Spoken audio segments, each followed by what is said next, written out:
భోగి పండుగ రోజున ఎలా చేయడం వలన భోగి పీడ అనేది తొలగిపోయి, అనారోగ్య సమస్యలు తొలగిపోయి, సంతోషం శాంతి కలుగుతుంది.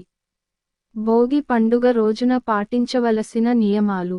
హిందువులకు అతి ముఖ్యమైన పండుగలలో భోగి సంక్రాంతి పండుగ ఒకటి.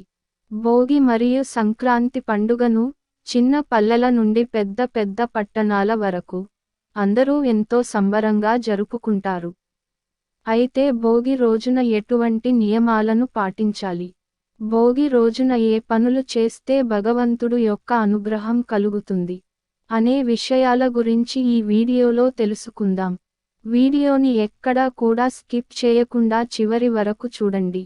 భోగి పండుగ రోజున సూర్యోదయానికి ముందే నిద్రలేవాలి. నిద్రలేచిన తర్వాత ఇంటిని చక్కగా శుభ్రం చేసుకోవాలి. తర్వాత నల్ల నువ్వుల నూనెను తలకు బాగా పట్టించాలి. అదేవిధంగా ఒంటికి నల్ల నువ్వులతో చేసిన పిండిని శరీరానికి నలుగు రూపంలో పెట్టుకోవాలి. ఇలా చేసిన తర్వాత చక్కగా తలస్నానం చేయాలి. ఇలా భోగి స్నానం చేయడం వలన మనకు ఉన్న దరిద్రం అనేది తొలగిపోతుంది. అంతేకాకుండా భోగి రోజున ఇంకా కొన్ని నియమాలను పాటించాలని పండితులు చెబుతున్నారు. భోగి స్నానం చేసిన తర్వాత చక్కగా కొత్త దుస్తులను లేదా ఉతికిన దుస్తులను ధరించి భగవంతుడికి దీపారాధన చేసి నమస్కారం చేసుకోవాలి. తరువాత ఇంటి ముందు చక్కగా భోగి మంటను వేయాలి. భోగి మంటను వేయడం కొరకు కొన్ని పద్ధతులు ఉన్నాయి. ఎలా పడితే అలా భోగి మంటను వేయకూడదు. ముందు రోజు రాత్రి ఇంటి ముందు శుభ్రముగా ఆవు పేడతో అలికి రంగవల్లులు దిద్దాలి. తర్వాత రోజు అనగా భోగి రోజున ఆవు పేడతో అలికిన నేలపై భోగిమంటను వేయాలి. భోగిమంటను వేసిన తర్వాత ఇంటిలో ఎటువంటి పాత వస్తువులు ఉపయోగించని వస్తువులు ఉంటే వాటిని తీసుకొని వచ్చి భోగి మంటలు వేయాలి. తర్వాత ఆవు పేడతో చేసిన పిడకలను భోగిమంటలో వేయాలి. తర్వాత అగ్ని దేవుడికి తలుచుకొని భోగి మంట చుట్టూ 3 ప్రదక్షిణలు చేయాలి.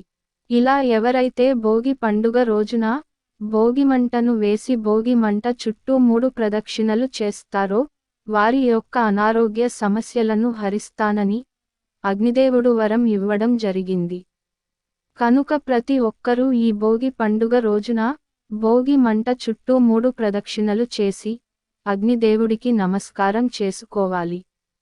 భోగి పండుగ రోజు సాయంత్రం పూట ఇంటి ముందు ఆవు పేడతో చక్కగా కల్లాపు వేసి రంగవల్లులు దిద్దాలి. తర్వాత ఆవు పేడను తీసుకుని గొబ్బెమ్మను తయారు చేయాలి. ఇప్పుడు ముగ్గుపై ముందుగా పసుపు కుంకుమను వేసి దానిపై గొబ్బెమ్మను ఉంచాలి. ఆ గొబ్బెమ్మపై గుమ్మడి పువ్వు లేదా తంగేడు పువ్వు లేదా గులాబీ పువ్వులు అయినా పెట్టి ఆ గొబ్బెమ్మకు నమస్కారం చేసుకోవాలి.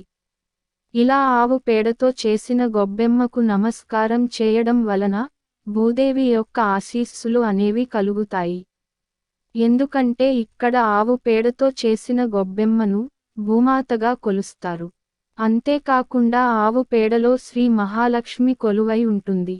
కనుక ప్రతి ఒక్కరూ భోగి రోజున తప్పకుండా ఇంటి ముందు ఆవు పేడతో చేసిన గొబ్బెమ్మను పెట్టాలి.